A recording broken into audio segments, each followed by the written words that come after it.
Bom dia. Bom dia. Bom dia a todos. Bom dia a todas. Sim. Vou compartilhar minha tela e fazer aquela pergunta que ninguém nunca fez, né? Se vocês estão vendo minha apresentação. Tá bom, pode colocar aí. Por enquanto não, mas a gente avisa. Foi? Agora sim, foi. Deixa eu jogar isso aqui para outro monitor para poder ficar vendo a minha tela. Bom, deixa eu ver. Ok, perfeito. Chegou, Dri. Está visível? Tá visível. Ok. Uhum. Bom, pessoal, antes de mais nada, eu gostaria de agradecer a organização do evento, né, pelo convite, pela oportunidade de mostrarmos um pouco do que está sendo feito na Universidade Federal de Pernambuco em relação a sequenciamento genômico. Tá? E eu tentei sumarizar da melhor forma possível para não me estender muito no tempo, mas eu vou ficar disponível para pergunta no final, tá?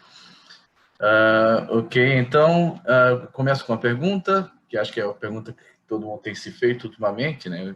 Tem sido muito debatido na comunidade científica e também na comunidade leiga, né? Isso eu acho que uma das coisas boas da Covid é que a ciência passou a ser discutida em todos os meios, né?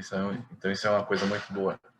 Então a gente tem se perguntado qual deve ser o papel das novas linhagens de SARS-CoV-2 no aumento do número de casos de Covid-19, né, observado nas últimas semanas ou meses, e tentar estabelecer correlação entre a prevalência da doença e com o surgimento de novas variantes, como já foi apontado por colegas que falaram anteriormente, de como essa variável deve ser importante. A Covid-19 ela tem um componente que é bem complexo, né? Além de tudo, ela é muito complexa porque ela envolve comportamento, né? Comportamento humano. Então, apesar de tudo e apesar de todos os informativos, né, sobre a situação da rede hospitalar brasileira, as pessoas continuam fazendo festinhas, né, continuam furando os esquemas de distanciamento social, e isso vem se observando, né, de forma muito clara desde o ano passado, quando a gente teve um recrudescimento do número de casos, e as pessoas basicamente tentaram retomar a vida, retomar a normalidade das suas vidas antes antes do momento adequado, tá? Então a gente teve feriados prolongados, eleições, festas de final de ano, enfim, e isso tudo gera um caldeirão, né, muito complexo, que gera as condições necessárias para que o vírus consiga se diferenciar.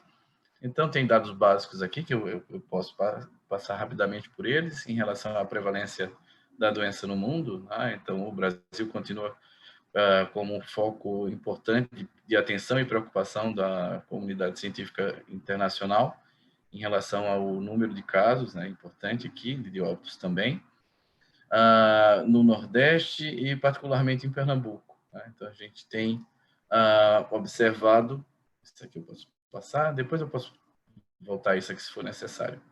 Aqui, essa figura vai ser importante, eu vou mantê-la, porque ela vai ser importante para o que eu quero conversar com vocês no decorrer da apresentação. Aqui, ao invés de fazer a consolidação de dados pela média móvel, eu achei que seria mais prudente, mais útil para o que eu precisaria falar, se eu fizesse a consolidação dos dados mês a mês. Tá? Então, aqui eu tenho uma correlação não, a justa posição de informações, na verdade, entre a casuística da Covid-19 no Brasil. Né? Então, a gente, de fato, vive uma coisa parecida com a segunda onda, se bem que o patamar do número de casos foi tão alto, né, nessa interfase aí, que não dá nem para dizer que a gente teve que, na verdade, a gente tem um recrudescimento do número de casos. A gente não teve direito a ter um intervalo mais crítico, né, mais duradouro, entre essa primeira onda e a segunda onda. E o comportamento de Pernambuco, grosso modo, é similar àquilo que se observa na região Nordeste como um todo e no Brasil também. Isso é importante para a gente saber por onde começar a procurar as variáveis. Né? Então, se a gente tem um número importante do número de casos, como é que a gente pode estabelecer a importância da diversificação do vírus, com esse momento que a gente vive, ou se falta de uma postura mais rígida, né, dos órgãos de saúde nacionais, ou um conjunto das duas coisas. Esse gráfico aqui traz a mortalidade, então Pernambuco, grosso modo, também simula aquilo que a gente vem observando, sendo que, felizmente, os níveis de mortalidade, isso aqui são taxas, não são números absolutos, felizmente, estão inferiores ao que a gente observou no decorrer do ano passado. Sobre o vírus, a comunidade científica já sabe bastante, então é um genoma que é correlato que a estrutura genômica do vírus é correlata à de outros coronavírus. Isso ajuda a apacentar um pouco, né, a discussão sobre a origem do vírus, se é um vírus que foi disseminado propositalmente ou se é um vírus que evoluiu naturalmente a partir de outros coronavírus. Infelizmente, a gente já tem bastante informação sobre a estrutura genômica. Tá? E aqui eu trago para vocês terem uma ideia de como é que está o cenário da genômica do SARS-CoV no mundo inteiro. Tá? Então, a gente já passou de 800 mil genomas depositados nas bases de dados. Tá? Então, nunca na história da humanidade um organismo foi tão intensamente estudado quanto o SARS-CoV-2. Como é que está o Brasil nesse cenário? O Brasil contribui muito pouco. Tá? Em relação a tudo que é produzido em termos de sequenciamento genômico de SARS-CoV-2 no mundo, o Brasil contribui com um pouco mais de 0,5%. E se a gente correlaciona essa informação com os dados de epidemiologia, então a gente, obviamente, conclui facilmente que estamos muito mal representados na base de dados. Quando a gente vai para os genomas de alta qualidade, né, que se você quer falar sobre diversificação, se você quer falar do papel das mutações, você precisa ter plena convicção do que aquilo que você analisa de fato tem qualidade. Tá? Então, aquele número de 830 e poucos mil é reduzido a 625 mil, depois que você aplica filtros de qualidade. E quando a gente considera o Brasil como um todo, né, todo o esforço de sequenciamento observado no país, a nossa contribuição é mais ínfima ainda. Tá? A gente fica abaixo de 0,5% em relação ao que se produz em termos de sequenciamento genômico de alta qualidade. Nesse gráfico aqui, a gente tem uma consolidação de dados, tá, do esforço de sequenciamento genômico no mundo como um todo. E o Brasil aqui, a gente precisaria de uma lupa para achar o Brasil aqui. Tá? Então, a gente está muito aquém do que seria desejado, principalmente por conta da nossa casuística. Então, a gente fica bem abaixo na curva, tá? E se a gente correlaciona com os países desenvolvidos, particularmente aí o Reino Unido, né, que é o país que mais sequencia genomas de SARS-CoV-2 no mundo, então a gente fica muito distante do que seria ideal. Então, isso resulta numa visão distorcida, né, sobre o que o vírus de fato representa para o nosso país. A gente está perdendo uma oportunidade fabulosa de angariar conhecimento e de contribuir com esse esforço internacional para melhorar o que vocês sabem sobre esse patógeno, para que a gente possa lidar melhor com ele e que a gente também possa formar recursos humanos de alto nível para que fiquemos prontos para a próxima pandemia. Essa não foi a primeira e nem vai ser a última, infelizmente. Então, aqui para vocês terem uma ideia do que estou falando, esse gráfico aqui traz aquela curva inicial, né, do número de casos registrados no país, mês a mês, ao invés da média móvel, que tem sido bastante utilizada, e aqui eu correlaciono com o esforço de sequenciamento. Tá? Então, de início, houve uma contribuição importante da comunidade científica nacional em relação ao sequenciamento genômico, mas quando o Brasil atingiu a fase de pico da suposta primeira onda, ou da onda 1,5, coisa parecida com isso, o número de genomas sequenciados no Brasil despencou de forma considerável. Tá? Então, isso deve ter tido implicações importantes que a gente vai ver depois. Aqui a gente tem, nesse mapa, eu tentei trazer para vocês uma ideia de como é que está o esforço de sequenciamento, como é que ele é distribuído no país como um todo. E se a gente considera o Brasil como um monolito, então a gente vê que a gente tem uma distribuição assimétrica em relação ao sequenciamento genômico. 7 estados contribuem com cerca de 80% do número de genomas depositados nas bases de dados, e esses estados ensejam e acumulam pouco mais de 50%. Então, isso revela a nossa habitual assimetria. Quando a gente ajusta os dados genômicos em relação para criar uma taxa para que a gente possa comparar estados com populações diferentes, com número de casos de Covid-19 diferentes, a gente também percebe uma assimetria. Aqui a gente vê que a contribuição dos pesquisadores em relação às amostras clínicas que se originam no Amazonas tem crescido de forma bastante considerável, particularmente em função da disseminação da variante P1. Tá? Se a gente olha aqui dentro do contexto regional, a gente percebe também a simetria. O Sudeste alberga a maior parte do esforço de sequenciamento do país como um todo. Até o presente momento, até o começo dessa semana, eram reconhecidas 89 linhagens diferentes de SARS-CoV. Esse número foi reduzido um pouco. O grupo que faz a designação, que tem os métodos que contribuem para a designação de linhagens, fez uma revisão que foi divulgada agora no dia 16, e o número de linhagens foi reduzido de 89 para 67, mas eu achei que era bom manter, assim, por questão de praticidade, tá? Então, aqui eu trouxe para vocês verem quais são as linhagens predominantes no Brasil, em termos de representação, em termos proporcionais, chamando a atenção para a P2, que é uma variante de interesse, segundo a Organização Mundial de Saúde, e a P1 e a B1.1.7, que são duas variantes de preocupação, segundo a Organização Mundial de Saúde.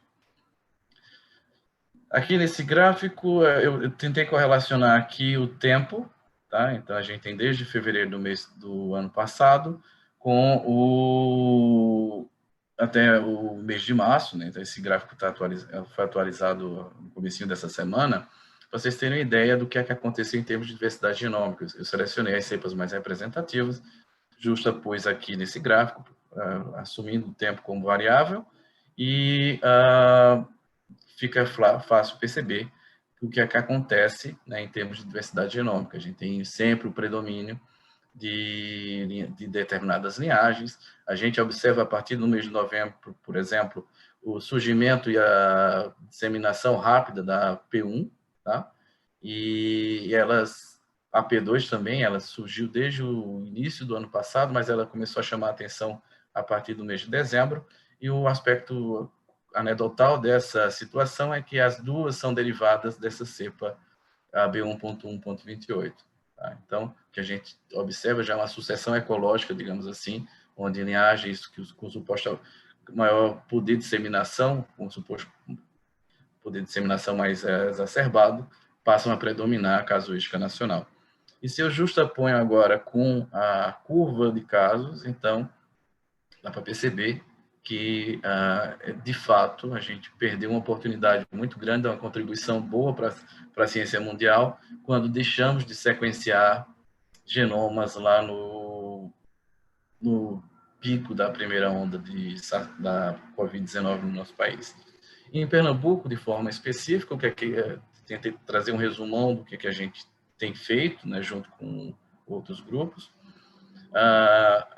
Na base de dados, a gente tem 56 genomas de cepas pernambucanas disponíveis. Tá? O UFPE tem contribuído com mais de 50% dessas informações. Tá? Isso aqui são dados brutos, mas quando a gente leva os filtros de qualidade que eu citei lá no início, para que a gente possa, de fato, confiar nas informações que são geradas, então o número de genomas disponíveis despenca, né? Então a gente passa para 167 apenas, e aí a contribuição da universidade passa a ser ainda mais perceptível. Então a gente contribui, dos genomas de alta qualidade, a gente contribui com mais de 80% do que está disponível nos bancos de dados. A universidade montou uma plataforma de sequenciamento, que fica hospedada na plataforma multiusuário de sequenciamento genômico do Centro de Biociências. Isso permitiu que as informações fossem geradas no próprio campus, o que é uma coisa muito boa, tanto do ponto de vista de acesso rápido à informação gerada, quanto à formação de recursos humanos, já que isso é um componente que é bem importante. Aí eu vou adiantar que a gente já estou chegando a 14 minutos, desculpa. Então, a gente faz todo um tratamento de qualidade, né? Então, a gente tem uma obsessão por essa palavrinha, qualidade.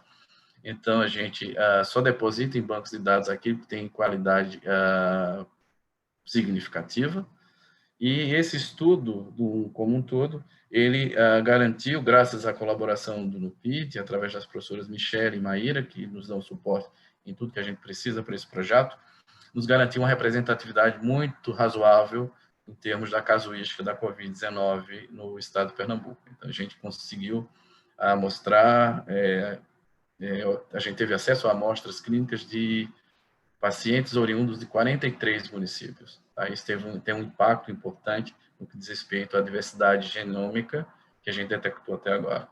Em termos de linhagens, o que a gente tem até então, ontem houve um anúncio recente, né, da confirmação do sequenciamento genômico da P1 aqui no estado de Pernambuco, mas esses dados não estão disponíveis ainda em bancos de dados.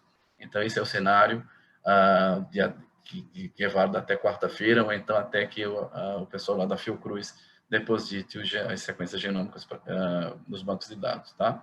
Então, a gente tem um predomínio da linhagem 29 a 28, da 33, e a P2 começa a aparecer de forma importante aqui no estado. A gente está em rotina e, a partir dessa próxima semana, a gente começa a analisar as sequências oriundas dos meses de segunda quinzena de janeiro, primeira de fevereiro, e aí a gente, obviamente, espera uma mudança nesse cenário em termos de diversidade genômica e principalmente das linhagens aqui representadas.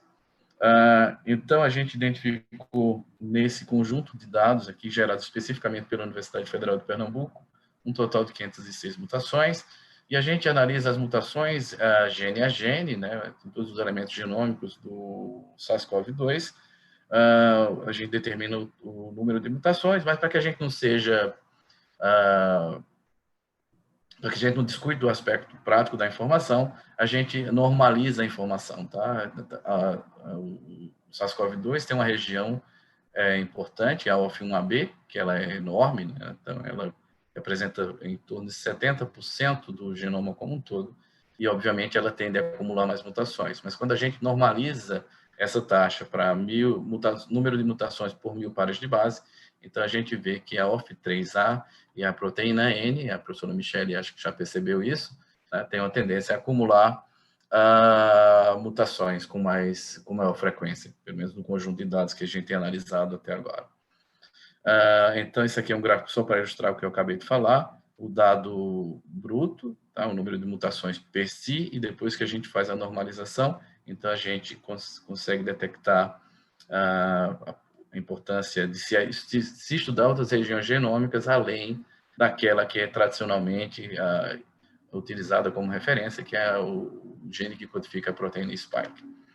A gente tem detectado, por exemplo, além de mutações do tipo substituição, a gente tem identificado deleções na sequência, isso aqui particularmente é o gene spike, e a gente vai precisar, apesar de termos a tecnologia de sequenciamento de nova geração disponível, a gente vai ter que voltar para o eletroforese capilar para confirmar que, de fato, isso aqui são mutações, antes de comunicar à comunidade que um segmento importante da proteína spike, aqui como vocês estão vendo, ou então nesse outro trecho aqui também da proteína spike, ela são de fato mutações que não são artefatos de sequenciamento. Tá? Então a gente vai utilizar o equipamento que a gente tem disponível também na plataforma multiusuário para fazer a validação por sequenciamento através de eletroforese capilar para confirmar essas deleções e avaliar também, obviamente, o impacto, tentar simular em sílico qual seria o impacto dessas mutações na capacidade de infecção do vírus. Isso é um dado que certamente também vai interessar o professor Antônio. Então, a gente, com base em tudo que foi feito e que foi dito, a gente faz análise circunstancial para ter uma ideia do quanto que o vírus, dos tipos virais circulantes aqui no estado de Pernambuco, como é que eles se correlacionam com as cepas que foram sequenciadas em outros estados da federação, tá? E aqui a gente tem as sequências de Pernambuco concentradas em um clado específico, tá? E no processo de diversificação, como é de se esperar. Tá? Isso a gente conseguiu inferir a partir de duas metodologias distintas, o que nos dá segurança para presumir que Pernambuco deve ter sido e continua sendo um portal importante do que diz respeito à entrada de novas variantes no Brasil e no processo de sua diversificação. Isso aqui é um pouco de filogenia, tá? Então, enfim, não vai dar para ver muita coisa, mas o que eu gostaria de enfatizar é que aqui nas 6 horas dessa árvore a gente tem as linhagens de Pernambuco agrupadas, tá? Então, mostrando que existe uma conectividade genética importante entre elas, mas já com indícios de diversificação. A gente também fez o que se chama de filodinâmica, né, para definir de onde vieram as nossas cepas e para onde elas foram, e a gente, de fato, conseguiu corroborar estatisticamente que as linhagens, que Pernambuco apresenta linhagens precursoras, tá? Então, Pernambuco deve ter sido... Não, a gente não afirma, em momento algum, que os primeiros casos de Covid-19 foram notificados aqui no estado, claro que não, mas do ponto de vista de notificação, mas do ponto de vista de diversidade, né, de conteúdo informacional, o que a gente pode garantir é que Pernambuco foi sim um portal importante de entrada para o vírus aqui no nosso estado. E aqui, especificamente, a gente trata da disseminação do SARS-CoV-2 no estado de Pernambuco, e aqui a gente conseguiu também comprovar estatisticamente que as linhagens devem ter entrado, o vírus deve ter entrado pela capital, né, o que se explicaria em termos do fluxo de pessoas de diferentes origens que vêm a negócios ou a lazer ao nosso estado, e a partir da capital ela se disseminou para os outros cantos do nosso estado. Tá? Então, eu gostaria de agradecer a um monte de gente, então não vou fazer a citação nominal, tá? Porque é muita gente, e nos ajuda para tudo que a gente precisa fazer nesse projeto. Tá? Mas eu vou destacar aqui o professor Arthur Coutinho, que foi gestor da FAD do início do projeto e nos ajudou, ele e toda a equipe da FAD, um agradecimento muito especial. Aos professores Carol Leandro e Pedro Carelli, que desde o início apoiam de forma incondicional esse projeto. Tá? As professoras Michele e Maíra, que nos dão suporte, o acesso a toda a logística do NUPIT, e são elas que viabilizam a obtenção das amostras, e o meu pessoal, que está aqui em destaque, o pessoal da bancada, e o pessoal da bioinformática, o pessoal duro, que tem trabalhado de forma incansável desde junho do ano passado para manter as coisas funcionando. E aqui um agradecimento especial à Universidade Federal de Pernambuco, através das suas pró-reitorias de pós-graduação e de pesquisa e inovação, ao Ministério Público do Trabalho e ao Ministério da Educação pelo suporte financeiro ao projeto, à FAD pelo apoio gerencial e ao NUPIT, Hospital das Clínicas e à Fundação Oswaldo Cruz também pelo suporte técnico que viabilizou esse projeto.